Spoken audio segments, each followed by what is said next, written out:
The Galactic Council had 47 members. Everyone knew this. It was in every textbook humanity had managed to translate from alien transmissions. 47 species, 47 seats, 47 flags, or whatever each species used in place of flags, hanging in the great chamber of Verath Station, which orbited a dead star at the edge of what the Council called civilized space, and what humans called really, really far away. What the textbooks did not mention was Seat 48. Because the textbooks were translated from Council documents, and the Council had not written about Seat 48 in anything they made public. They had, in fact, worked hard to not write about it at all. The seat existed. It was there, at the end of the curved row, built into the chamber floor like all the others. It was just always empty. Had been empty for as long as anyone alive could remember. If a new council member noticed it during their first session and asked about it, an older member would say something brief and quiet, and the new member would not ask again. The empty seat was not a mystery. It was a decision. It was just not a decision anyone had told Earth about. The transmission came through on a Tuesday. This was important only because Tuesdays at the Farpoint Deep Space Relay Station were slow. Farpoint was a small station, 3 people rotating shifts, parked at the edge of the solar system like a tin can on a very long string. Its job was to capture and log incoming signals from deep space, compress them, and forward them to the main receiving arrays back on Earth.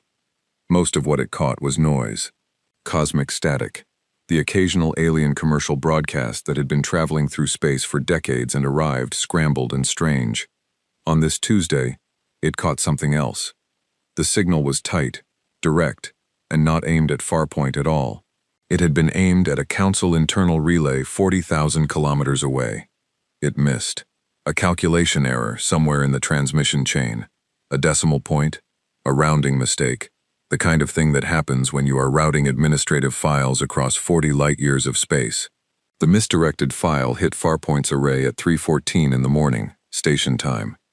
The technician on duty, a young man named Davo who was eating noodles and watching a documentary about deep-sea fish, almost flagged it as noise.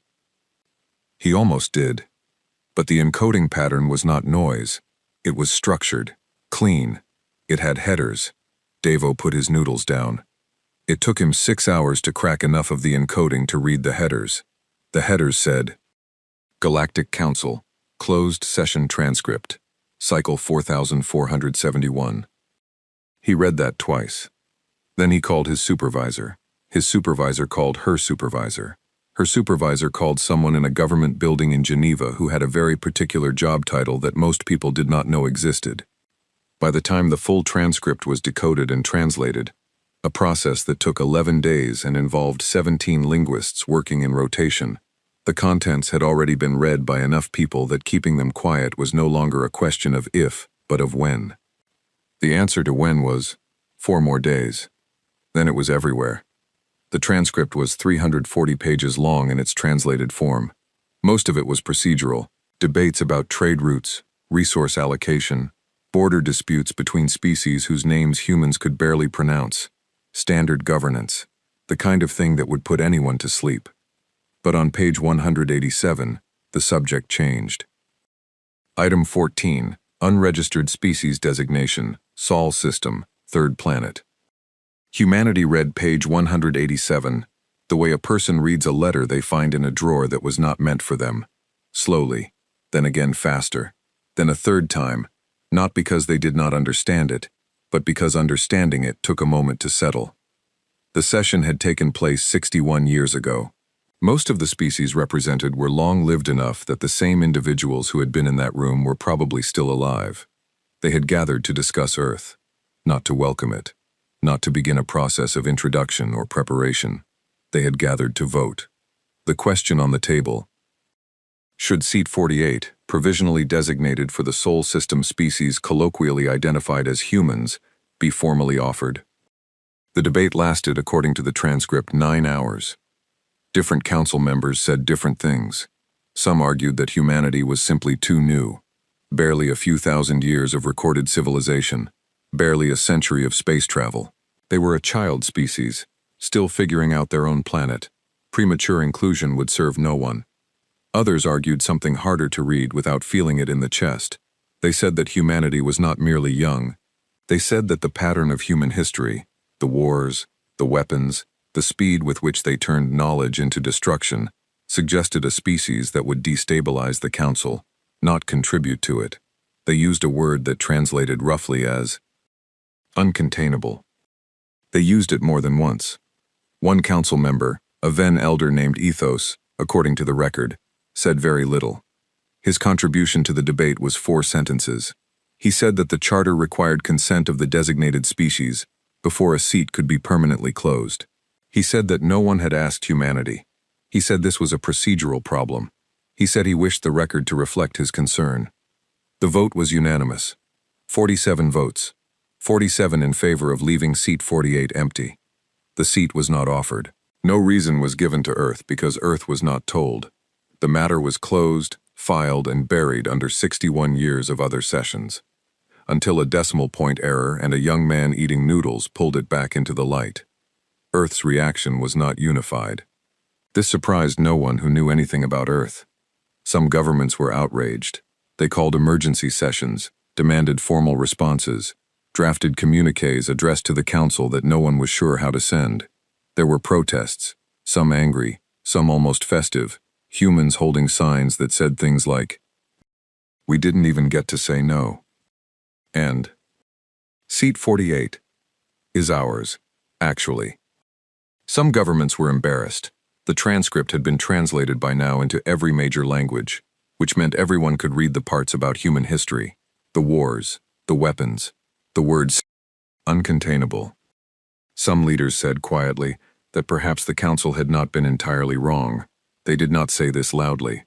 Some people just sat with it, read the transcript in the middle of the night on their phones, felt something that did not have a clean name, something between hurt and fury and a strange, tired recognition. 61 years. The decision had been made before most of them were born, before their parents were born.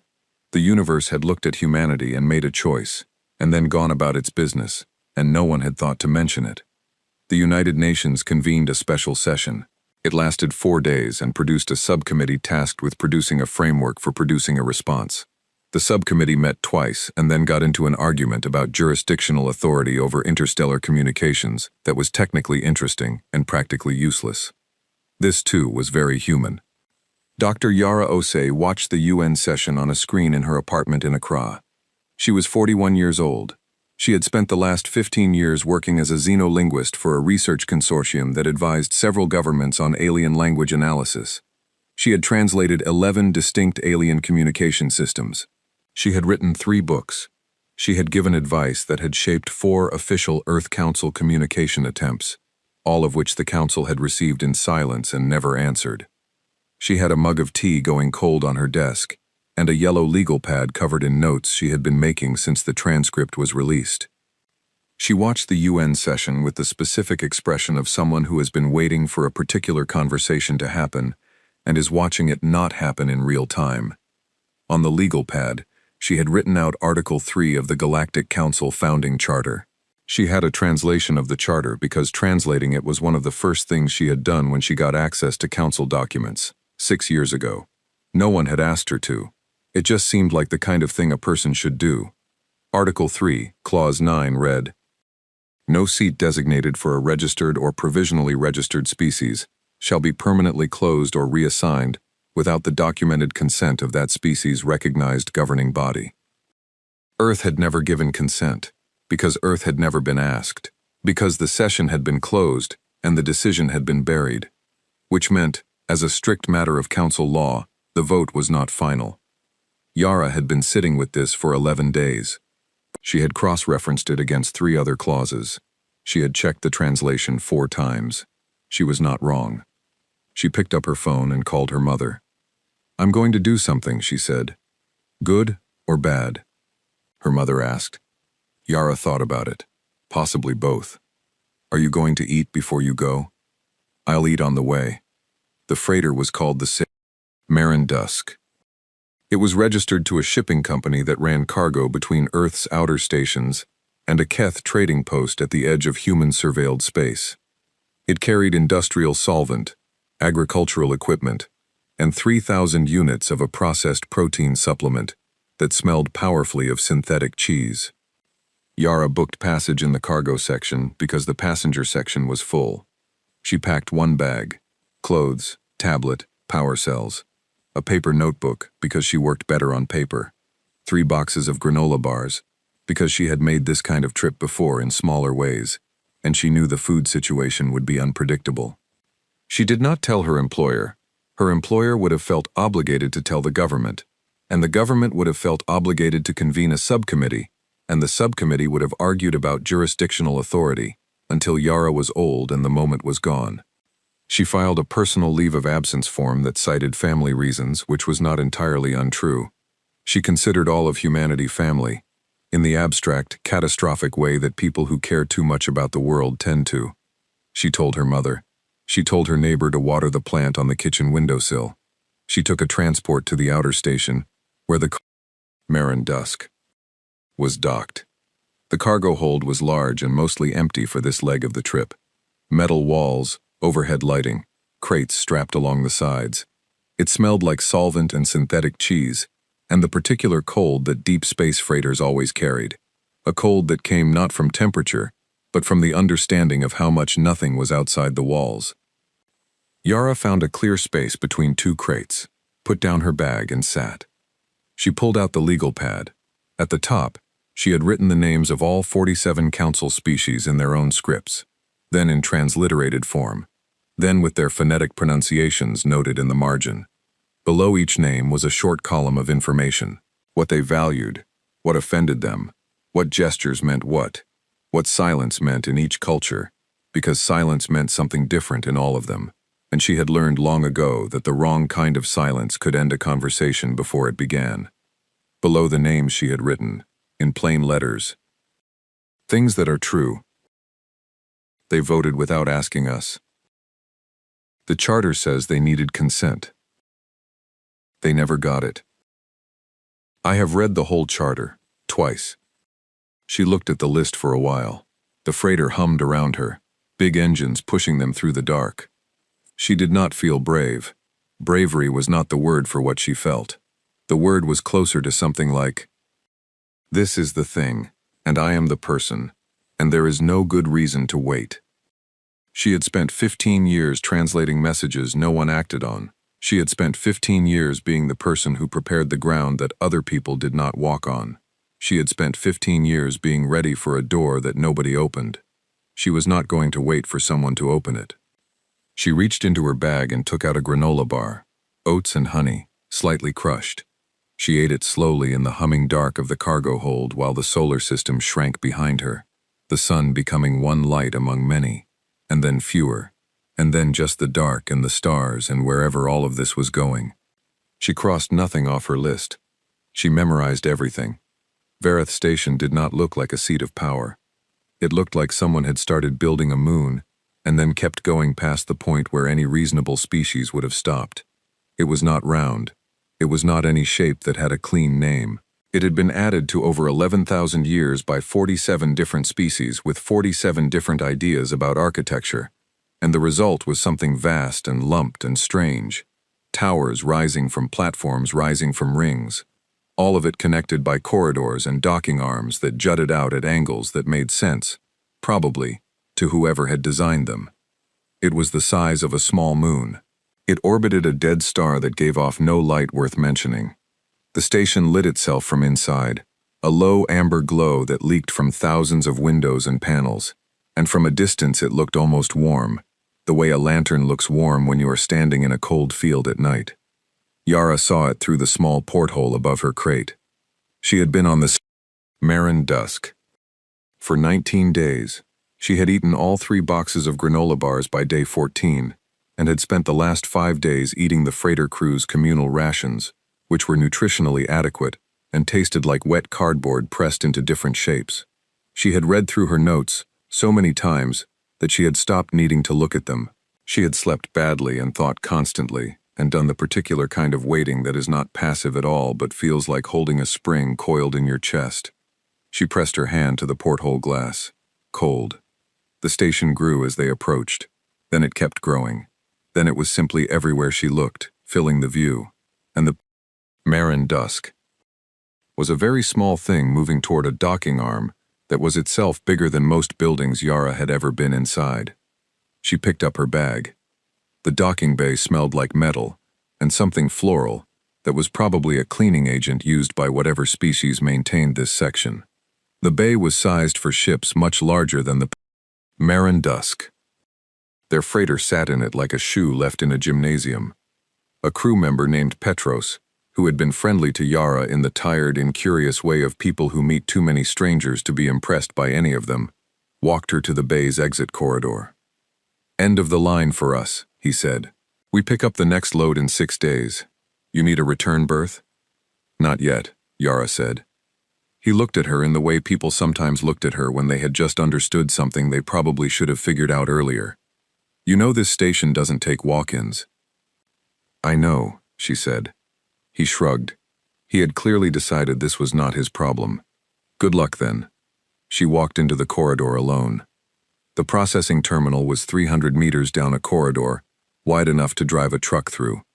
The walls were layered, older material underneath, newer panels on top, species after species leaving their mark in building material, and light color, and the specific height at which they had installed their fixtures, so that the corridor felt like a cross-section of history, everything piled on everything else, over 11,000 years.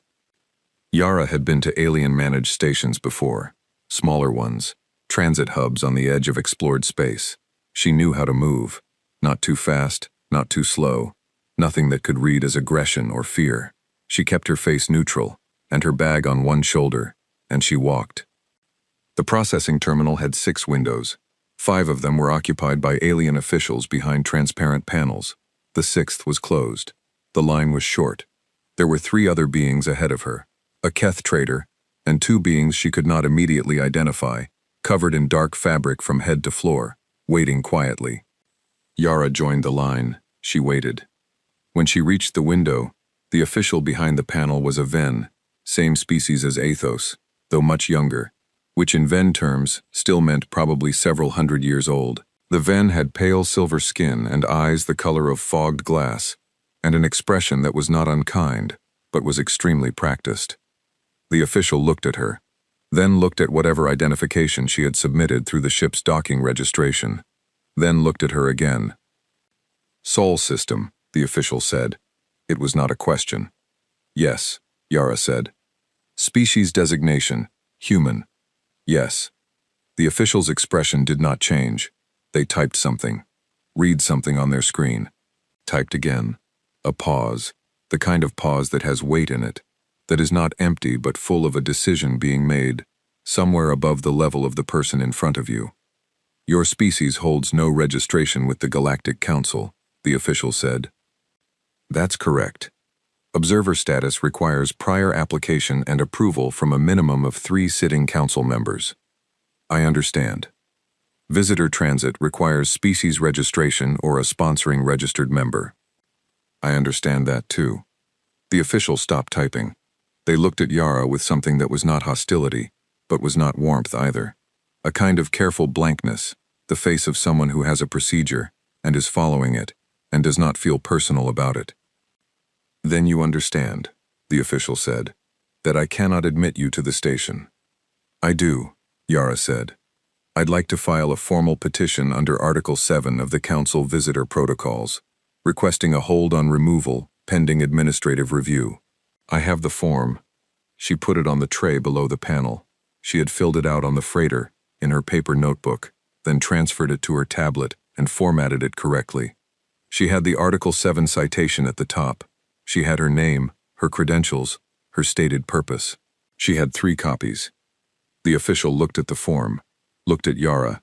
They took the form. She was placed in a waiting room 2 corridors from the terminal. It was not a cell. The door was not locked, but it was clearly a room that had been used many times before for exactly this purpose. A small space with a bench along one wall, a table, a dispenser in the corner that produced water when she pressed it. The water tasted like copper, not dangerously so. Just enough to remind her that it had been processed through systems built by someone who did not have human taste preferences as a design consideration. There were crackers on the table. Small, flat, pale things in an open container. She tried one. It tasted like nothing. Not bad nothing, just the complete absence of flavor, which was its own kind of strange. She sat. She read through her notes. She had read them dozens of times, but she read them again anyway, because reading was something to do, and because she had learned that the 48th time you read something, you sometimes catch what the first 47 missed. She waited. On the second day, a guard brought her a meal that was hot and contained protein, and tasted like something she could not name but which was not unpleasant. She ate it. She thanked the guard, who did not respond but also did not seem offended. On the third day, the door opened and a being walked in who was not a guard. Yara had seen Keth before in photographs and translated videos. She had studied their physiognomy, their body language, their cultural protocols around eye contact and posture. She thought she had a reasonable sense of what a Keth looked like. The Keth who walked into the room was still a shock. 9 feet tall was the measurement. She had known this. But 9 feet of Keth was different from 9 feet of anything else she had encountered. The Keth were built dense, layered in something between skin and armor. A natural exoskeleton in dark plates that shifted slightly when they moved, catching the light. This one had 4 arms, the upper pair held loose at their sides, the lower pair carrying a data device and nothing else. Their face was angular, eyes set wide and dark, and they moved the way very large, very competent things move, without hurry, without waste. They looked at Yara in a way that was probably assessing and definitely thorough. "I am Delegate Sora," the Keth said. Their translated voice came through a small device at their collar, arriving in clean, accented Mandarin, Yara's registered primary language from her docking forms. "I hold enforcement authority on behalf of the Council. I have been assigned to complete your removal from Council space." "I appreciate you coming in person," Yara said. Sora looked at her. That was not a compliment. "I know. I meant it anyway." Sora sat down on the other side of the table. The bench adjusted automatically, calibrated, Yara noted, for multiple species sizes. "Old furniture. Used often. You filed an Article 7 petition," Sora said. "Yes. Article 7 allows a 72-hour administrative hold before removal. That period expires in 11 hours. "Yes. After which I am required to remove you. You will be returned to the nearest transit station and flagged as an unauthorized entrant, which will complicate any future visa applications on behalf of your species." Yara nodded. She had known this. She was also running a calculation that she had been running for 3 days, the specific timing of what she needed to happen before 11 hours was up, versus the probability of it happening, versus what she would do if it did not. She reached into her bag and took out a document, printed on actual paper, because she had learned that across species, physical documents carried a different weight than digital ones. Something about the permanence of paper crossed cultural lines in ways she found difficult to explain, but had come to rely on. She put it on the table and slid it to Sora. "I'd like you to read that," she said. Sora did not move to take it. "I am not here to read documents." "I know. I'm asking anyway." A pause. Long enough that Yara thought Sora was going to stand up and leave. Then Sora took the document with one of their lower hands and read it. They read it in about 40 seconds. Then they read it again. Yara watched them read it the second time and said nothing. Sora put the document down. They did not slide it back. "Article 3, Clause 9, Sora said. "Yes. You're arguing that the Council's vote to permanently close Seat 48 was procedurally invalid. I'm arguing that the Charter requires the consent of the designated species before a seat can be permanently closed. Earth was never asked. Therefore, the vote cannot be final under the Council's own law." Sora was quiet. The dark plates of their exoskeleton shifted slightly. Something that Yara's notes suggested could be a thinking gesture, or a discomfort gesture, or both. "The session was 61 years ago," Sora said. "I know. You were not alive. Also correct. You are one person." "At the moment," Yara said. Sora looked at her for a long time. Not the way the processing official had looked at her. Not that practiced blankness. Something else. Something that was trying to decide what category to put her in, and finding that the available categories did not quite fit. They stood, all 9 feet of them, filling the room differently standing than sitting. "I need to make a communication," Sora said. Of course, Yara said. Sora left. The door did not lock behind them. She waited 4 more hours. She drank copper water. She ate crackers that tasted of nothing. She read her notes again, though by now the reading was more ritual than necessity. She was thinking about Athos, the 4 sentences in the transcript. No one had asked humanity. This was a procedural problem. He had been in that chamber 61 years ago. Ven lived long. He was almost certainly still alive, still sitting on the council. She had calculated the probability of Sora's communication reaching someone who had access to someone who had access to Athos at somewhere around 30%. She thought 30% was worth waiting for. She was also thinking about what would happen if it was not 30%. If the 11 hours ran out, and Sora came back with 2 other guards instead of alone. If she was put on a transit freighter back toward human space, flagged as an unauthorized entrant. If the whole thing ended in this room, that smelled like copper and nothing crackers. She thought about it plainly, the way you have to think about bad possibilities when you are the person who makes plans. Not to scare yourself, but to know what it would cost, so that the fear of it does not ambush you later. She decided the cost was acceptable. She had gotten here. She had put the document in front of the enforcement delegate. The argument existed now, on record, in someone else's hands. That was not nothing. That was, in fact, something that had not existed 19 days ago when she was sitting in a cargo hold eating granola bars. Whatever happened next, that was true. The door opened. Sora came back alone. They stood in the doorway for a moment, and their expression, if you knew how to read Keth facial structure, which Yara did, imperfectly, but better than almost anyone else on Earth, was not the expression they had walked in with 3 hours ago. Council Elder Athos has requested a private meeting, Sora said. Yara breathed out slowly through her nose, kept her face level. When? She said. Tomorrow morning, station time. She nodded. I'll need somewhere to sleep. Sora looked at her. Then, in a way that might have been reluctant, and might have been something else, said, I will arrange a room. Yara stood, picked up her bag, put her notebook under her arm. Thank you, she said. Sora said nothing. But they held the door open, and Yara walked through it, into the long, amber corridor of a station that 11,000 years of history had built, heading toward a meeting with someone who had been alive for most of those years. She was still not brave. Bravery was the wrong word. She was ready. She had always been ready. That was a different thing entirely. The room Sora arranged was small and clean, and built for something with slightly different proportions than a human, so the bed was too wide, and the light was set at a frequency a little too blue. Yara adjusted the light. She could not do anything about the bed width. She lay down on one half of it and stared at the ceiling.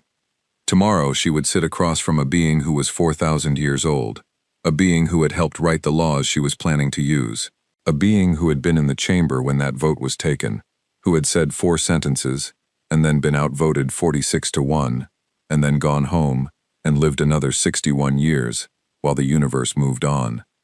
She thought about those 4 sentences. She had read them so many times, they had become almost like her own words, like something she might have said herself. No one asked humanity. This is a procedural problem. She closed her eyes. She slept better than she had in 19 days. Athos was smaller than she expected. She had been expecting something large, 4,000 years of age and authority, and the weight of a civilization behind every decision. Her mind had built him tall somehow, broad, something that filled a room by existing in it. He was slight, narrow-shouldered, long-fingered, wrapped in pale gray cloth that pooled slightly at his feet. The Ven aged differently than humans. They did not wrinkle or gray or diminish in the ways she was used to reading. What they did was become more still, like something that had been moving for a very long time, and had gradually learned that most movement was unnecessary. He sat across from her, at a low table, in a room she had never been shown on any map of the station, and he was the stillest person she had ever been in a room with. His eyes were the same fogged glass color as the processing officials. Older, though, it was not something she could point to exactly. It was the kind of old that was behind the eyes rather than on the face. He looked at her without speaking for a while. She did not fill the silence. She had learned, across 11 alien communication systems, that the worst thing you could do was fill a silence that was not yours to fill. "You read the charter," he said finally. His translated voice came through a device at his collar, same as Sora's, but his was older. The translation carried a slight delay, a quarter second behind his actual speech, just enough to remind her that the words arriving in her ears were not the words he was making. "Yes," she said. "All of it." "Yes." He was quiet again. She had the sense he was not pausing to think. He had already thought. The pauses were something else. A rhythm he moved in, old and unhurried, that had nothing to do with uncertainty. "I put 4 sentences in the record," he said. "I know. I read them. Most people who read that session do not notice them." "I was looking for them," Yara said. He looked at her. Something shifted in the stillness. Not quite a change of expression, but a change of quality, the way a room changes when a window is opened even slightly. "You came here alone," he said. "Yes. No authority, no title." "I have a title. I printed the lanyard myself." He looked at the lanyard. It said, Dr. Y. Osei, Xenolinguist, United Nations Liaison. And it had a slightly uneven lamination because she had done it on a home press the night before she left, and the heat setting had been slightly off. Athos looked at it for a moment. "The United Nations sent you?" "The United Nations does not know I'm here." The stillness again. Then, "Sit down, Dr. Osei." She was already sitting. She did not mention this. The meeting lasted 2 hours. It was not a negotiation. It was more like an examination. Athos asked questions and Yara answered them, and he listened to her answers with the full, unhurried attention of someone who had been listening to things for 4,000 years and knew the difference between a person speaking and a person meaning what they said. He asked about the charter argument. She walked him through it, clause by clause. He did not seem surprised by any of it. He asked about Earth's current political structure, which governments had responded to the transcript, what the public reaction had been. She told him honestly, including the part about the subcommittee and the jurisdictional argument, because she had decided before she arrived that honesty was not just the ethical choice but the strategic one. A being 4,000 years old had heard too many careful, shaped answers to be impressed by one more.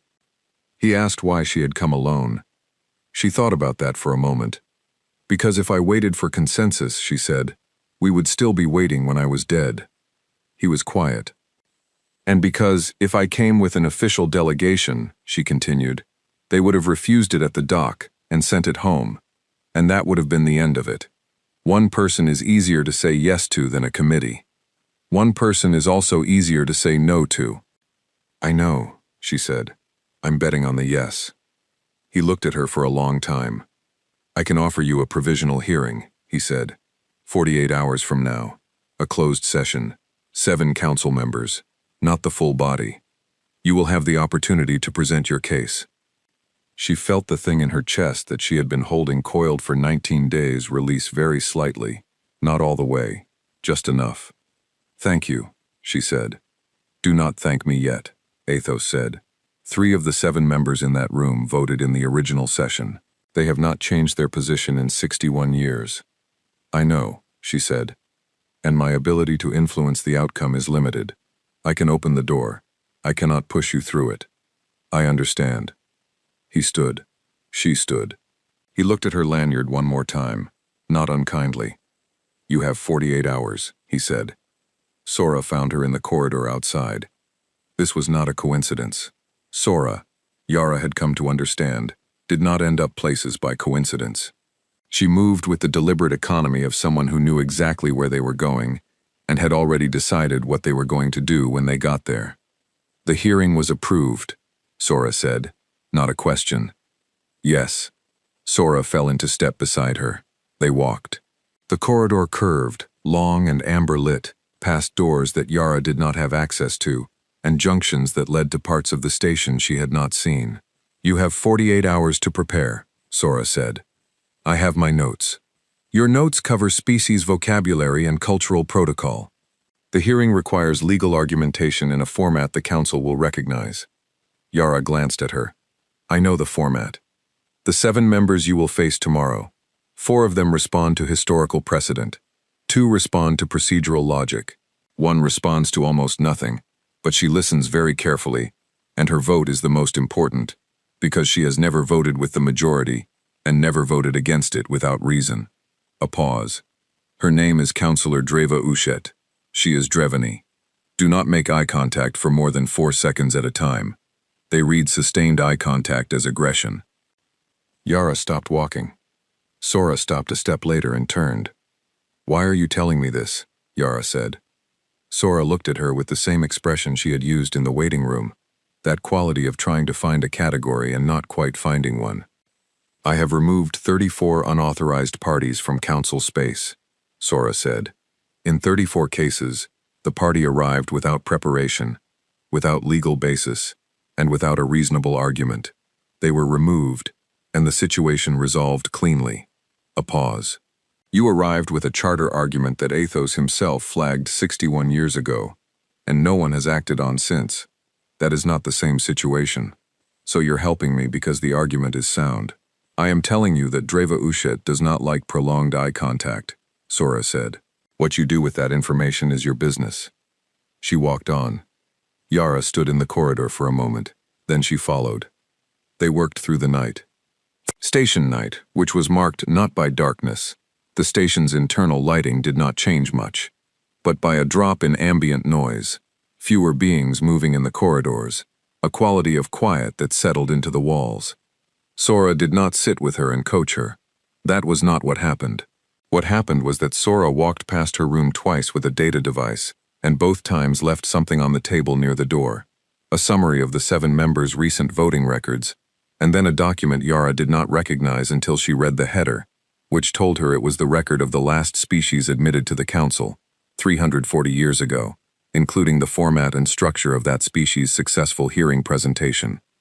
She read the document 3 times. She rebuilt her notes. She did not sleep. The hearing room was smaller than she had imagined. She had pictured the great chamber, the full council, 47 seats, the flags, the scale of 11,000 years of governance made physical. Instead, she was in a room that held 1 curved table with 7 chairs behind it and 1 chair across from them, alone, with a small surface beside it for her materials. 7 beings sat at the table. She had studied all of them. She recognized them now by the physical details she had memorized, the height and coloring of each species, the specific delegation markers they wore, the way each of them sat. Athos was at the far left. He gave no sign of recognition. She had not expected one. Dreva Ushet was in the center. A Drevany, compact, gray-green, with large dark eyes that caught the light in a way that was slightly unnerving if you were not prepared for it. Yara was prepared for it.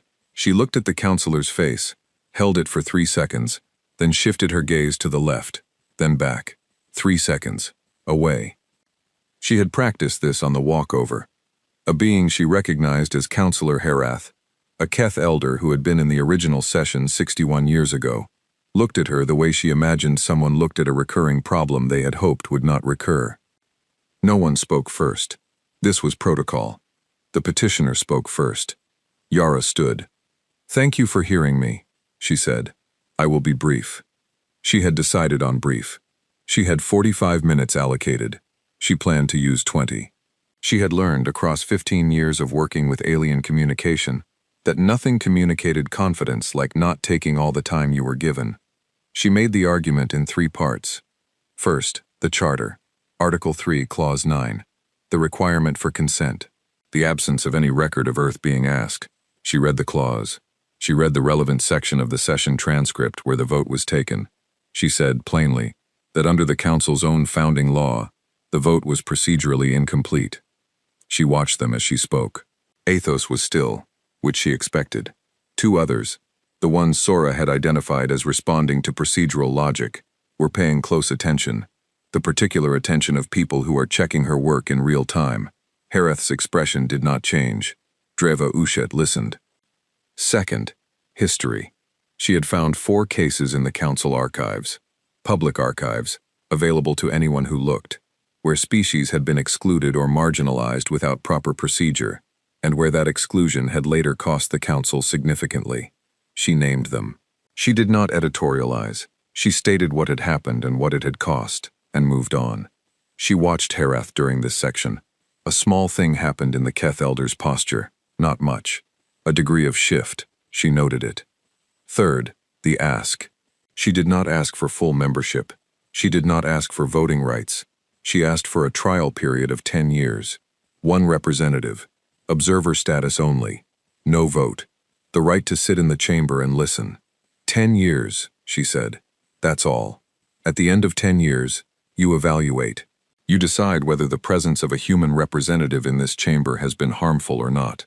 If it has, you end the trial, and the procedural question is still on the table to be resolved properly.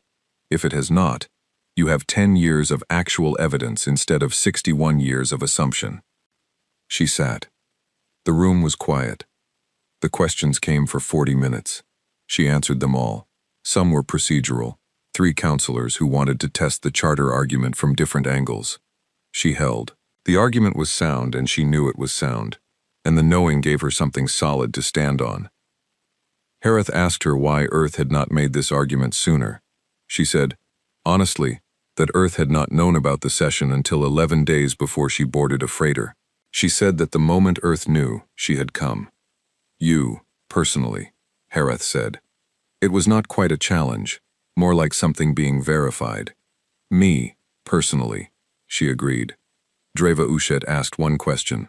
One, in the full 40 minutes. She asked it near the end, in a voice that was quiet enough that the translation device had to work slightly harder. If this chamber granted your request, and the 10 years proved unsatisfactory, she said, would your species accept removal without dispute? Yara thought about this honestly. I can't promise what my species would do, she said. I can tell you what I believe. I believe that a species that came here through proper process would leave through proper process. She paused.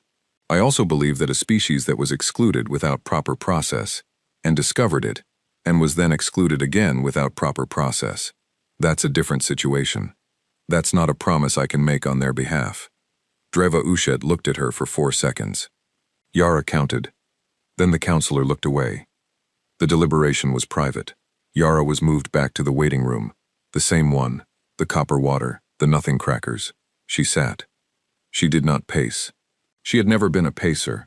Pacing was for people who thought movement helped, and she had learned that movement did not help, that the only thing that helped was to sit in the middle of the thing and wait for it to be over. An hour passed. Sora came to the door. Yara read the answer in the way the Keth moved before she was through the door, a specific quality of stillness that was different from the stillness of good news. The vote was 4-3, Sora said, against. Yara breathed. 4-3. Against. 23 hours on the station, and 48 hours of preparation, and 15 years of work that had led to this moment, and the answer was 4-3 against. She breathed again. Which 4? She said. Sora told her. 3 of them she had expected. The 4th was a surprise. A younger counselor she had thought was persuadable. She filed that away for later. For the version of later that might still exist. The decision will be logged, Sora said. You will be given 24 hours before removal proceedings begin. Yara nodded. She was already thinking. I want to make a statement for the record, she said. Sora looked at her. The hearing is closed. The record is still open until the decision is logged.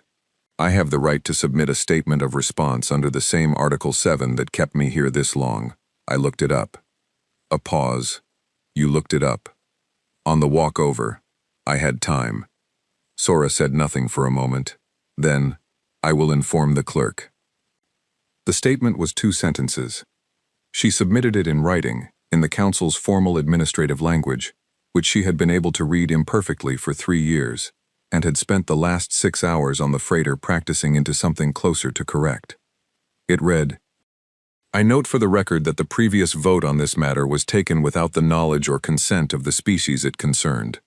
I further note that the last time this council voted 4-3 on a species exclusion, that species built the station you are currently sitting in. She was referring to the Merit. She had found them in the archive during her 48 hours of preparation. A species excluded from the council 800 years ago by a 4-3 vote, on grounds that they were too technologically aggressive. They had gone home and built, among other things, the power core that ran Vareth Station, because the council had eventually needed them after all, and had come back to ask. The Marat had said yes, because they were not petty, and they had built the power core, and it had been running for 700 years without a fault. She was not sure anyone on the current council knew this. She was fairly sure at least one of them was about to find out. She was back in the waiting room when Sora returned. Not 24 hours later, 4 hours later. Councillor Dreva Ushet has submitted a formal amendment request, Sora said. Yara looked up. An amendment request suspends the log decision pending a procedural review, Sora said. It does not reverse the vote. It delays finalization for 90 days, while the amendment is examined. 90 days, Yara said, during which time your removal is also suspended. Yara was quiet for a moment. She was doing the math of it. What 90 days meant, what could happen in 90 days, what she would need to do, and who she would need to reach, and whether the thing she was beginning to see the shape of was actually possible, or only looked possible from where she was standing. Dreva Ushet, she said. She voted against. Yes, Sora said, but she filed the amendment. Yes. Yara thought about the one question the Dravani counselor had asked, about whether humanity would leave without dispute. About the answer Yara had given, honest, unpolished, neither a promise nor a threat. She thought about 4 seconds of eye contact held, and then released. I need to send a message to Earth, she said. That can be arranged, Sora said. And I need more crackers. The ones that taste like nothing. I've gotten used to them. Sora looked at her. Yara looked back. The crackers, Sora said. I will see what I can do. She wrote the message to Earth that night. It was not addressed to any government. It was addressed to a general public communications channel, the kind of address that would be picked up by media relays and distributed broadly, because she had long since given up on the idea that governments moved at the speed this situation required. The message was short. She described where she was and what had happened and what 90 days meant. She did not editorialize. She did not tell anyone what to do. She ended it with the merit. The story of them, excluded, dismissed, built the power core anyway, asked back eventually, said yes. She included the council archive reference number. She hit send. She put down her tablet. She ate a nothing cracker in the blue-white light of a room built for someone else, on a station that was 4,000 years older than her civilization, at the edge of a space that had decided not to include her, and had not quite managed to make that decision stick. She started writing the next brief. The message reached Earth in 11 hours. By hour 14, it had been read by enough people that calling it contained was like calling a river contained by pointing at the banks. By hour 20, it was on every major news channel in every language that had a major news channel. By hour 36, 3 governments had issued formal statements, 9 had issued informal ones, and a retired professor of interstellar law at the University of Cape Town had posted a 40-minute video breaking down the merit precedent that had been watched 11 million times. The professor had found the council archive reference number Yara included and pulled the full record. He had read the whole thing on camera, in real time, stopping occasionally to say things like, extraordinary, and they actually built the power core, and once, very quietly, she found this in 48 hours. Yara did not see any of this for 6 days, because the station's connection to Earth's communication networks was routed through council relay infrastructure, and council relay infrastructure was not designed for the volume of signal that Earth was suddenly trying to push through it. The system did not crash. It just became very slow and very strange, like a door that had been built for one person being used by a crowd. When Yara's feed finally stabilized, and she caught up on 6 days of messages, she sat with her tablet for 2 hours reading, and did not speak. Then she went to find Sora. They're coming, she said. Sora was in a corridor near the docking administration office, reviewing something on a data device.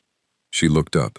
Her expression was the careful neutral she used when she already knew what was about to be said. We are aware, Sora said. How many requests have come through docking? Sora looked at her for a moment.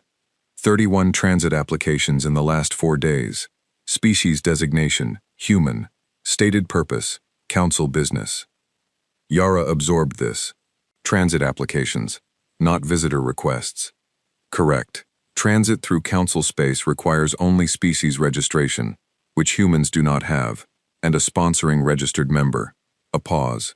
6 of the applications were co-signed by a Keth trading consortium with registered member status. Yara looked at Sora.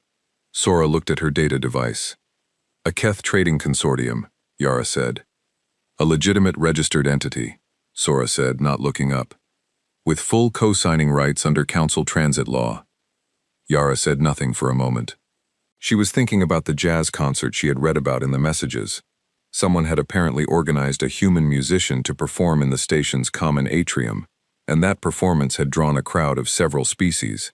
She was thinking about which species had a tradition of music as diplomatic gesture. She was thinking about the Keth Trading Consortium with registered member status that had apparently materialized in time to co-sign 31 transit applications. I see, she said. The applications are being processed, Sora said. It may take several days. Of course. There is nothing I can do to expedite them. I wouldn't expect you to, Yara said. They looked at each other. Sora's expression remained perfectly neutral. Yara kept hers the same. Thank you, Yara said.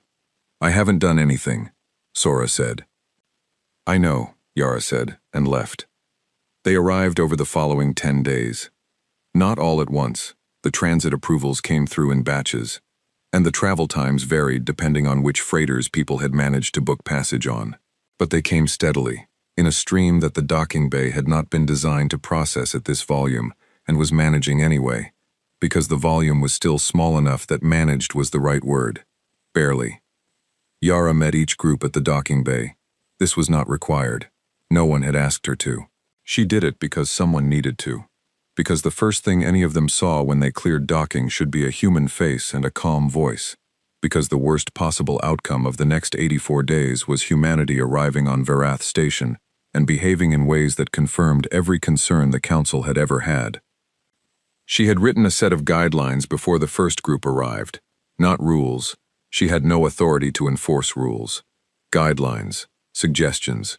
She had distributed them through the same communication channel she had used for her original message. The guidelines were short. Move calmly. Speak quietly. When in doubt about a cultural protocol, wait and watch before acting. Do not film council members without permission. Do not eat in formal spaces. Do not touch anything that is not clearly designated for public use. If you are unsure whether something is clearly designated for public use, assume it is not. She had ended the guidelines with, "We are guests. We did not come here to prove the council right about us. We came here to prove them wrong. Those are the same behavior with different intentions. Keep the intention clear." She did not know how many people had read the guidelines, but she watched the humans come off the freighters, and she watched them move through the station, and most of them moved the way she had asked. Careful, attentive, curious without being aggressive. Most. The group that arrived on the 9th day included a marine biologist from Oslo, a retired Kenyan judge, a food systems researcher from Bangladesh, 3 graduate students in xenocultural studies who had pooled their research grants to pay for passage, a documentary filmmaker who had promised Yara personally in a message that she would not film anything without explicit permission, and had so far kept that promise, and a woman in her 60s named Margit, who had spent 40 years as a primary school teacher in Kerala and had written the essay. Yara had read the essay on the Marin Dusk. It had been shared widely enough that she had seen references to it before she saw the thing itself. It was not a legal argument or an academic paper. It was a personal essay, written simply, about what it felt like to teach children about the galaxy for 40 years, and then discover that the galaxy had already decided what to do with them before the children were born. It was the most read piece of writing about the situation on Earth, more read than the original transcript, more read than the legal analyses or the political commentaries or the professor's 40-minute video. Yara had cried reading it on the freighter, in the dark of the cargo hold, which she had not expected and which she had not told anyone. She met Margit at the docking bay. The woman was small, white-haired, carrying a canvas bag and wearing a lanyard that said, Observer. In 7 languages which she had made herself. Dr. Osier, she said. Margit, Yara said. Your lanyard. Margit looked down at it. I saw yours in the photographs. I thought it was a good idea. It's a very good idea, Yara said. They walked into the station together. The jazz musician's name was Kwame. He was from Accra, same as Yara, which she learned only when he introduced himself, and which she filed away as either a coincidence or the universe being slightly on the nose about things. He had arranged the concert himself, contacted the station's event management office, discovered that the common atrium had an open booking policy for cultural performances by registered transit visitors, booked a 2-hour slot, and showed up with a keyboard that he had carried as personal luggage across 40 light-years of space. The common atrium was a large open space near the center of the station's habitable ring, used primarily for commercial exchange and informal gathering. It had high ceilings and ambient sound absorption and bench seating in concentric rings around a central floor. Kwame set up in the center and played for 2 hours. Yara was not there for the beginning. She heard about it afterward, from 4 different people, each of whom described it differently: the sound, the response, which species had gathered, and in what numbers, and what their body language had suggested. She assembled the accounts the way she assembled everything, carefully, comparatively, watching for where they converged. They converged on this. By the end of the first hour, there were beings from 9 species sitting in the atrium. By the end of the second, 16. Some of them stayed after the music stopped. Some of them spoke to Kwame. One of them, a young Ven, barely a few hundred years old, which in Ven terms was practically an infant, sat near the front for the entire 2 hours with the expression of someone encountering something they did not have a category for and were not trying to force into one. Yara heard this and thought about Athos, about the stillness that came from things being put into categories over a very long time, about what it might look like to meet something that did not fit. She did not know if the concert changed anything. She suspected it changed something she could not measure, which was different from not changing anything. The stowaway arrived on day 17. Yara got the notification from docking security. A minor, unaccompanied, discovered in the cargo hold of a supply freighter from the outer relay stations. Species, human. Age, 12. Name, Priya Chandrasekaran. Home, Chennai, India. She had apparently mailed herself. Not literally.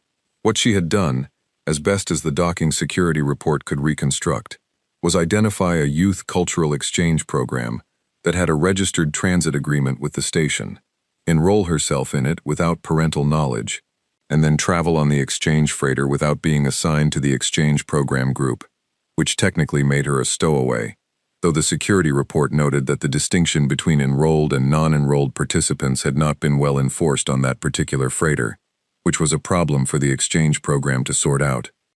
The security report flagged her as an unaccompanied minor and referred her to Yara as the closest thing to a human point of contact the station had. Yara went to the docking bay. Priya was 12, in the way that some 12-year-olds are 12. She looked her age, small and dark-haired, and wearing a school backpack that had a sticker of a cartoon spaceship on it, but her eyes were the eyes of someone who had thought very carefully about a decision before making it, and was not surprised to be facing its consequences. "You're Dr. Osei," she said. "I am," Yara said. "You're a stowaway." "Technically, I was enrolled in the exchange program." "Technically, you were not in the exchange program group." Priya considered this. "That's more of an administrative issue." Yara looked at her for a moment. The backpack, the spaceship sticker, the careful, unfrightened eyes. "Where are your parents?" she said. "Chennai. They think I'm at my grandmother's." "Your grandmother?" "Also in Chennai. I left her a note." She paused. "I left my parents a note too.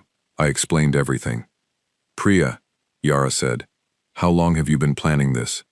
"Since the transcript came out," she said. "That was 11 weeks ago. I needed time to research the exchange program and the transit route, and figure out the cargo hold layout of the supply freighters." 11 weeks. The girl had spent 11 weeks planning this while Earth's governments were still arguing about subcommittees. "Come on," Yara said. We need to call your parents. Can I see the station first? No. Some of it? Priya. She followed. But she looked at everything as they walked.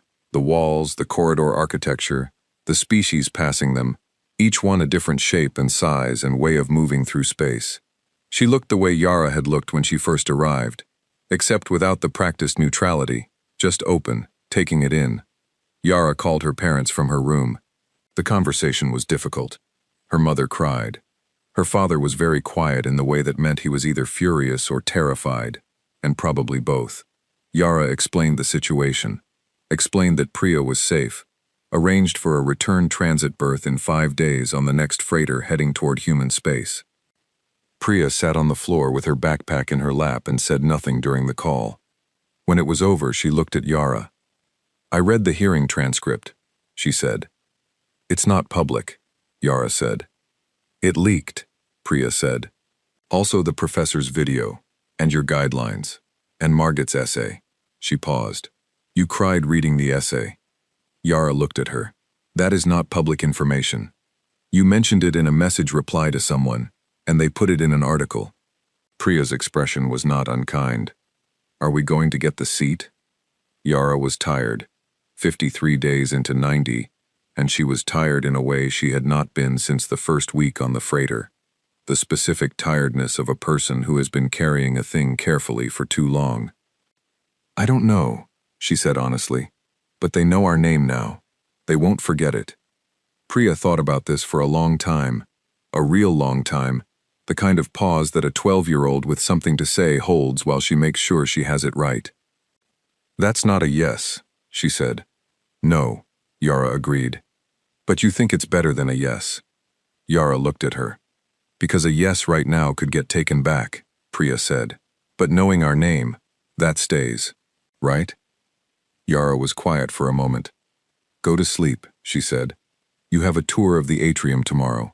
I'll arrange it. I thought you said no. I said no tonight. She stood. Tomorrow you can see some of it. Priya smiled.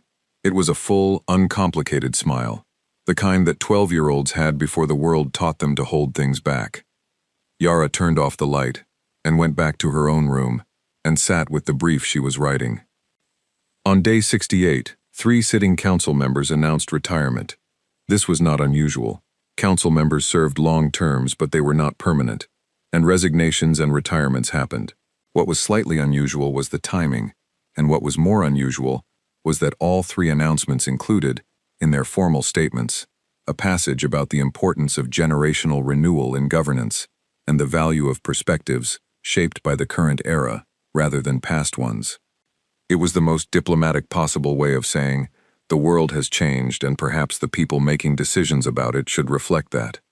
Their successors were named within the week. 2 were from species that had sent quiet, unofficial communications to Yara's channel over the past 2 months. Not supportive exactly, but curious, asking questions, wanting to understand. The 3rd successor was a young Ven who Yara recognized, with something that felt like a held breath finally released, as the being who had sat in the front row of the atrium for the entire jazz concert.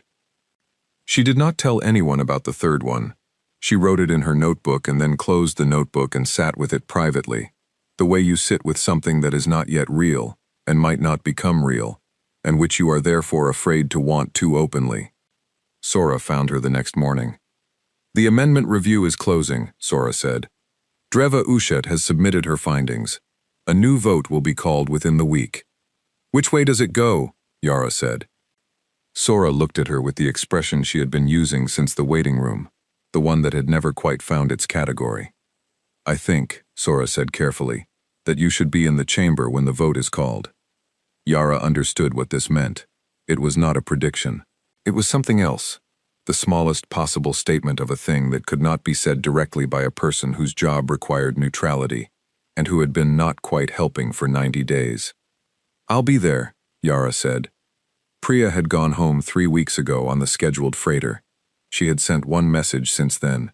It said, I told my class about the jazz concert.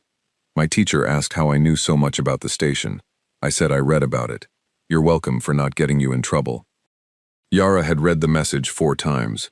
She had not replied yet. She was still thinking about what to say. She thought about it now, in the amber corridor, Sora's footsteps fading in one direction and the chamber in the other. She thought, because you were right, about all of it, names and what they stay. She turned toward the chamber. She walked. The vote was called on a Wednesday. Station time did not have Wednesdays. Yara had long since stopped tracking Earth days with any precision.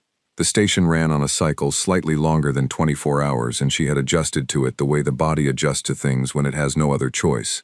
But she knew it was Wednesday back home because Priya had sent her a message that morning that said, "It's Wednesday. Good luck.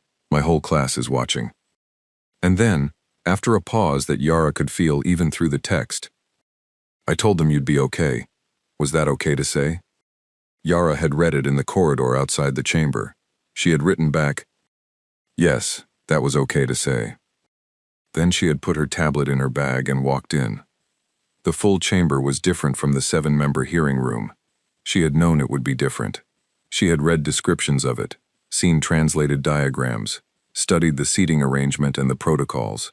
None of that had fully prepared her for the scale of it, not just physical scale, though it was physically enormous. The curved ceiling high enough that the upper section dissolved into ambient light. The floor wide enough that the far wall was a distance rather than a surface. The 47 seats rose in a curved arc, tiered, each one sized for its occupant, so that the arc was irregular in a way that was almost organic, fitted to the bodies of 47 species, the way a coastline is fitted to the sea. Seat 48 was at the end of the arc. Lower than some, same height as others. It was built in the style of the Dravani, who had administered this section of the chamber when the station was first constructed. Wide, flat, slightly reclined, not built for a human body. It was empty. It had always been empty. Yara sat in a gallery section to the left, observer space, marked for non-members attending open sessions. She was not the only one there. 12 other humans had gallery passes today.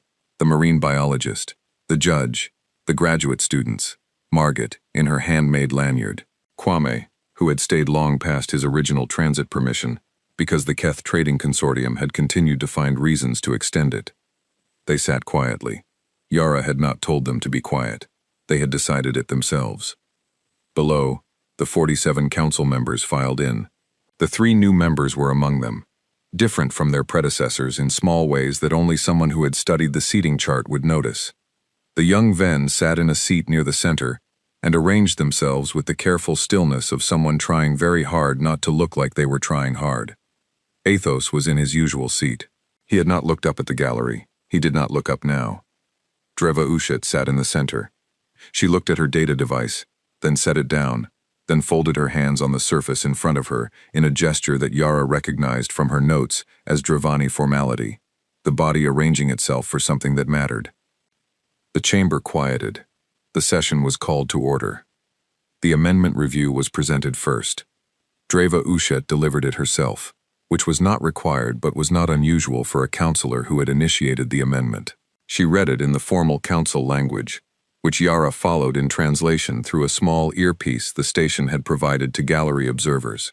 The review was 20 minutes long. It covered the procedural history, the original vote, the charter argument, the hearing, the 90 days. It was precise and dry and utterly without editorial flourish, which in the context of council formal language was its own kind of statement, because the language had room for flourish, and she had chosen not to use it. At the end, Dreva Ushet said, "The amendment finding is as follows. The original vote of Cycle 4471 was procedurally incomplete under Article 3, Clause 9 of the Founding Charter. The vote cannot be considered final. A new vote is required." She sat. The chamber was quiet for a moment. Then the new vote was called. Yara had been in rooms where things were decided before. Smaller rooms, smaller decisions. She knew the particular quality of a moment where something that has been uncertain for a long time is about to stop being uncertain, how the air in the room seemed to change pressure slightly, how her own body registered it before her mind caught up. The vote was not done the way human votes were done. No raising of hands, no call and response. Each council member submitted their vote through a device on their desk, privately, and the result was compiled and displayed when all votes were in. It took 4 minutes. The result appeared on a panel at the center of the chamber. 31 in favor, 16 against. Yara breathed. Beside her, Margaret made a sound that was not quite a word. The marine biologist put her face in her hands. The judge sat very straight and very still with his eyes closed. The graduate students were gripping each other's arms. Kwame looked at the panel for a long time, then looked at his hands, then looked at the panel again. Yara looked at seat 48. It was still empty. For now. The formal ceremony was 3 days later. It was brief and procedural, which was appropriate. This was not a celebration, not from the council's side. It was a legal formality, the completion of an administrative process that had been incomplete for 61 years. A 10-year trial period. 1 representative, no voting rights, observer status. The chamber was full for it. All 47 current members present, plus gallery observers, plus a translation relay that was broadcasting to every council species home networks, and, through an arrangement that Sora had apparently facilitated without being asked, and without explaining herself, to Earth's communication channels as well. Yara walked in alone. She was wearing the same clothes she had been wearing for most of the past 90 days, because she had packed 1 bag, and she had been here longer than she planned, and the clothes still held up. She had her lanyard, still slightly uneven in its lamination. She had her notebook under her arm. She walked to seat 48 and sat down. It was too wide. The armrests were at the wrong height. The angle of the backrest was calibrated for Dravani's spinal structure, which meant it hit her at the shoulder blades in a way that was not comfortable, but was not unbearable either. The seat surface was slightly too deep, so her feet did not quite reach the floor in the way the seat was designed for. She sat in it anyway. She sat in it the way you sit in something that does not fit yet, that you are going to learn to fit in, that is going to change shape slightly over time, and so are you. She adjusted the armrests to the highest setting available. She put her feet flat on the floor, a few centimeters forward of natural. She opened her notebook on her knee. Athos looked at her from across the arc, still, unhurried. She gave him a small nod. He did not return it, because this was a formal session and formal sessions did not have small nods in them. But something in his stillness changed. The quality of it, the particular texture of a person watching something they have been waiting for, without fully knowing they were waiting. The session was called to order. Yara listened. The first session she observed covered a trade dispute between 2 species, the Merit and the Henori, over mineral rights to a moon, in a system well outside human-surveilled space. The Merit presented their claim first. They were orderly about it, precise, supported by survey data going back 300 years. The Henori countered. The argument was technical and dry, and went on for the better part of 2 hours. 40 minutes in, one of the graduate students who had stayed past their transit period and somehow acquired a permanent observer pass, slipped Yara a folded note. She opened it under the edge of the table. It said, "We've been mining that moon." She wrote back, "I know." She had found the notation in a transit commerce report 3 weeks ago, a human-registered extraction company operating under a shell name through a Keth subsidiary, mining that moon for 60 years, under documentation that would not survive close scrutiny. She had verified it twice. She had told no one. She had written it in her notebook and underlined it, and then written beside it. Not yet. Not yet, because the seat was not hers when she found it. Not yet, because raising it before she had any standing would be dismissed as deflection. Now she had standing. Now was the time. She said nothing during the session. She wrote everything down. After the session, she filed a formal disclosure statement to the council clerk. She disclosed the mining operation, the company name, the 60 years of unauthorized extraction. She attached the transit commerce report. She recommended the council open a review. The clerk received the statement without expression, which was their job. Yara walked out of the chamber and went back to her room and sat on the bed that was too wide and looked at the ceiling. She thought about what Priya had said, about names and what stays, about the difference between a yes that can be taken back and a truth that cannot be untaken. She had just made their presence on this station harder. She had disclosed something that no one had asked her to disclose, something that an expedient person would have buried, something that would cost human commercial interests significant money and create significant legal complexity. She had done it in the first session. She had done it in public. She had filed it as a formal record. This, she thought, was probably more important than the vote. The 10 years were not clean. She had not expected clean. She had expected human, which was what she got, complicated and contradictory and occasionally mortifying, interspersed with moments of such clarity and goodness that they made everything else worth it. There was the journalist in year 3, who filmed a restricted council corridor without permission and published the footage before anyone could stop her. Yara appeared in the chamber the following session and apologized formally, in the council's language, without excuse. She described what had happened, described the steps being taken, and said plainly that she could not promise it would never happen again, but could promise that it would be taken seriously every time. The chamber was quiet when she finished.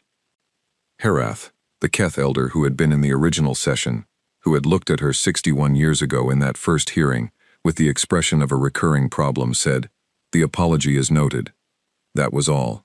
But Herath had never said anything directly to her before. She wrote it in her notebook that night. There was the general in year 7, who was absolutely not supposed to be in council space and was found there anyway, on what he later described as a personal research mission, which the subsequent investigation established was a personal research mission that had involved unauthorized scanning of council defense infrastructure. Yara spent 3 months in a side room with council legal representatives working through consequences. The general was sanctioned. Human access to 3 transit routes was temporarily suspended. Yara apologized again, longer this time, more detailed. She did not resign. She had considered it. She had decided that resigning was a way of making the problem about her, when the problem was about something larger that needed to be addressed rather than escaped. After the resolution, Dreva Ushet requested a private meeting, the first since the amendment hearing. She said only this: "In 40 years of council membership, I have watched 31 species face their first serious procedural violations, every one of them either minimized or deflected." A pause. "You did neither," Yara said. "We knew what we were asking to be part of when we asked." Dreva Ushet looked at her for exactly 4 seconds, then away. The vote at the end of the 10 years was not close. 41 in favor, 6 against. Full membership, permanent status, voting rights. Seat 48 was refitted. It took 6 weeks. New materials, new dimensions, calibrated to human anatomy from measurements Yara provided. The armrests at the right height, the seat surface the right depth, the backrest angled correctly, the floor contact point adjusted. When it was finished, Yara looked at it for a long time. Then she stepped aside. She had known she was going to do this before the vote was called. She had known it, she thought, since the cargo hold of the Marin dusk, eating granola bars in the dark, though she would not have been able to articulate it then. She had opened a door. She was not the door. The person who walked through it permanently should be someone shaped by what was on the other side. Someone who had grown up with this, who had watched the hearing transcripts the way other children watched things that thrilled them, who understood the weight of it as something inherited rather than discovered. She nominated Rajan. He was 28. He had studied xenodiplomacy because of the hearing. He had read Yara's original charter brief, the way a person reads something that changes what they think is possible. He was precise and careful and occasionally too formal, which he would learn to calibrate, and he had an instinct for the silences in a room that Yara recognized as the thing that could not be taught, only possessed.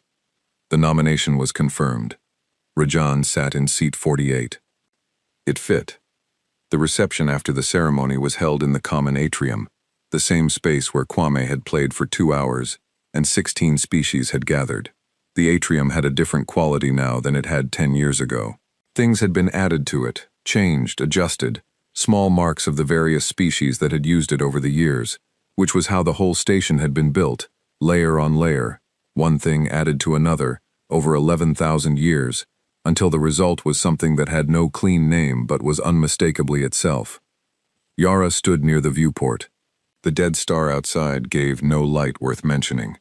The station gave its own. Sora found her. Sora was still the enforcement delegate, largely retired from active enforcement now, more administrative, but still carrying the title and the presence of someone whose job had been to be the largest, most authoritative thing in most rooms she entered. She was slightly grayer in her exoskeleton plating than she had been 10 years ago. She moved the same way. She stood beside Yara at the viewport. "You made my job very inconvenient," Sora said. "I know," Yara said. They stood together. The atrium was full behind them. Humans and Ven and Keth and Dravani and a dozen other species moving through the same space, talking or not talking, in the specific way of beings who have grown used to each other's presence without making a ceremony of it. The silence between them was long, the kind that fit between people who had been through something and did not need to name it, the kind that was not empty. "The Charter," Sora said finally. "Article 3, Clause 9. You knew before you boarded that freighter." Yara looked at the dead star, held it. "I read the whole thing," she said, "twice." Sora was quiet for a moment. "I know," she said. Yara looked at her. Sora was looking at the viewport, at the dark and the station's reflected light in the glass, at the nothing outside that they had made something in.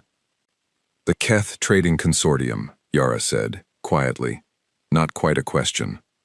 "A legitimate registered entity," Sora said, "with full co-signing rights under Council Transit Law." "Of course," Yara said. She looked back at the viewport. Behind them, somewhere in the atrium, someone was playing music. Not Kwame. He had gone home years ago, had a family now, sent Yara a message every year on the anniversary of the concert. Someone else. Something with strings and a rhythm she did not recognize, from a species she could not immediately identify, filling the atrium with sound that had no name she knew, but which landed in her chest, the way music did when it was doing what music was supposed to do. She listened. Rajan was across the room, talking to the young Ven council member, who was no longer young in the way that the young became not young through the accumulation of what they had seen and done. They were talking the way two people talk when they have been figuring out how to talk to each other for a long time and have finally gotten somewhere. Yara watched them, felt something she did not try to name. It was too large and too quiet and too specifically itself to fit into a word. She had not wanted power. She had never wanted power. She had wanted a door open, and she had opened it, and people had walked through it, and people would continue walking through it for a very long time after she was gone. That was enough. That was, in fact, more than enough. It was everything. She stood at the viewport in the atrium of a station 11,000 years old, in a seat at the table she had not taken but had made possible, listening to music with no name she knew, while a dead star gave no light and the station made its own, and she thought, "We were always going to get here. We just had to read the manual." She smiled, small, just enough, the smile of someone who had done the work in small rooms over long years and did not need anyone to know it. She had done it anyway. That was the thing. That was always the thing.